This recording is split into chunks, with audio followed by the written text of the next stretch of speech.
Hi friends, ஜாதி மல்லி பூவை எடுத்து சென்டரில் நூலை வந்து லெஃப்ட் சைடில் கொஞ்சம் விட்டுட்டு சென்டரில் இப்படி மூணு பூவாக வச்சு நாட் போட்டுக்கோங்க. நார்மலாக கட்டுறாப்புல கட்டிட்டு அப்படியே திருப்பிக்கோங்க. பூவை திருப்பிட்டு இப்போ பாருங்கள், மூணு பூவாக தான் வைக்கிறேன். உங்களுக்கு கட்ட தெரியணும்னா 4, 5 கூட வைக்கலாம். இதில் என்ன ஸ்ட்ரகிள்னால், 3 வைக்கிறப்போ அப்படியே திரும்பும். மாலை கட்டி ஏற்கனவே எனக்கு தெரியும்னா கூட இப்போ பாருங்கள், இந்த பூவில் வந்து தனித்தனி பூ இல்லையா, 3 பூ வச்சாலும் இப்போ வந்து காம்பெல்லாம் தனித்தனியாக இருக்கிறதுனால அப்படியே நகரும். நம்ம இப்போ டைட்டாக பிடிச்சிக்கணும். என்ன செய்யணும்னா, லெஃப்ட் சைடில் நூல் இருக்கு இல்லையா, அது மேலே அந்த காம்பை வச்சு அப்படியே வந்து சுற்றிக்கிட்டு வந்தால் இப்படி ரவுண்டு வந்து ஃபஸ்ட்டு ஃபார்ம் ஆகும். ஃபஸ்ட்டு மட்டும்தான் இப்படி ஆகும். அதுக்கப்புறம் நார்மலாக வச்சு கட்டிக்கிட்டே வந்துடலாங்க. இது ஜாதி மல்லின்றதுனால நீட்டான காம்பு.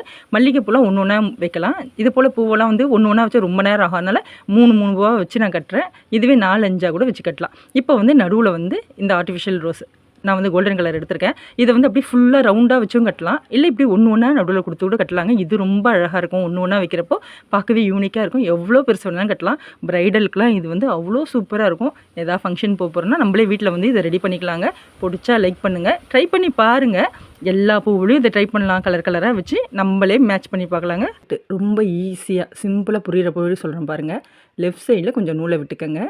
ரைட் சைடில் இருக்க நூலை இப்படி எடுத்து நார்மலாக முடி போடுவோம்ல, அது போல் சென்டரில் எப்பயும் போடுறாப்புல ஒரு முடிச்சு போட்டு அப்படியே பூவை டர்ன் பண்ணிக்கோங்க.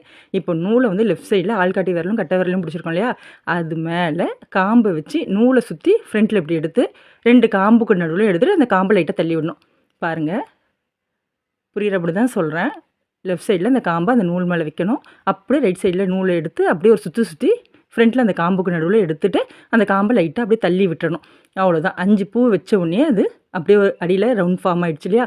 5 பூ போதும். இதை 4 பூ வச்சு கூட நம்ம மேக் பண்ணலாம். சின்னதாக வேணும் 3 பூவில் கூட நம்ம செய்யலாங்க. பெருசு சின்னது நம்மளே வந்து சுற்று அளவுலேயே நம்ம சரி பண்ணிக்கலாம். ரொம்ப ஈஸி தான். நூலை மட்டும் பிடிச்சா போதும். பூவெல்லாம் பிடிக்கணும்னு அவசியம் இல்லை.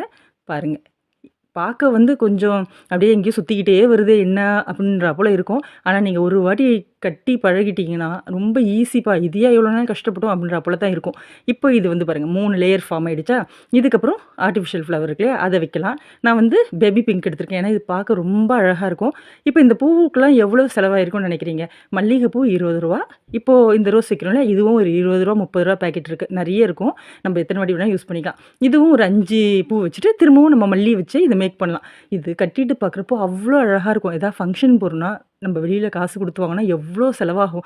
எவ்வளோ பெரிய பூக்குமே ஒரு 40 ரூபா அதிகப்படி சொல்கிறேன். இல்லைனா அந்த பூவெலாம் வந்து அந்த ரோஸ் கலர் பூ இருக்குல்லையே, அதை நம்ம 20 ரூபா பேக்கெட் வாங்கினா அவ்வளோத்தையும் யூஸ் பண்ண மாட்டோம். ஒரு 30 ரூபாவில் முடிச்சிட்டோன்னு கூட நம்ம வச்சுக்கலாங்க. ரொம்ப அழகாக இருக்கும். வெளியில் வந்து பாருங்கள், இப்போ வச்சுருக்கேன் இல்லையா, இந்த பூவெலாம் நம்ம வெளியில் வாங்க போனாலே, ஆர்டர் கொடுத்து வாங்க போனாலே 600, 700 வரும். இப்போ முடி பாருங்கள், கடைசியாக ஃபினிஷிங் வந்து இந்த முடியை வந்து அப்படியே 2 கையிலையும் பிடிச்சி நார்மலாக போடுவோம்ல, அது போல் தான். இது ஒன்றும் அப்படியே பிரிஞ்சு அவுந்தெல்லாம் வந்துடாது. ரொம்ப ரிஸ்க்கெலாம் இல்லைங்க. கடைசியில் முடிகிறப்போ இப்படி பிடிச்சி நார்மலாகவே நாட் போட்டு நம்ம கட் பண்ணிக்கலாம். அவ்வளோ யூனிக்காக இருக்கும்.